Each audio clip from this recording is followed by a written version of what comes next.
مسئله اساسی بنده مسئله امت اسلامی است. من سالهاست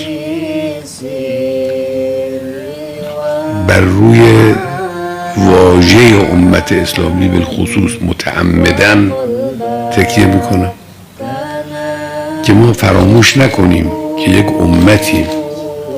بله، بعضی ایرانی هستیم، بعضی عراقی هستیم، بعضی شامی هستیم و غیر ذالک، لکن این مرزها حقیقت امت اسلامی رو تغییر نمیده.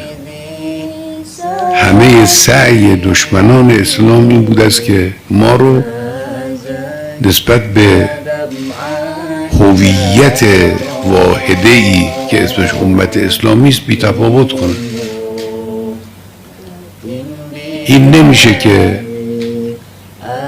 من خودم رو مسلمان بدونم اما از رنجی که یک مسلمان در میانمار یا در غزه یا در هند یا در فلان جا میکشه خودمو غافل بدونم. این امکان نداره. این خلاف تعالیم اسلامی و اصول اسلامی است.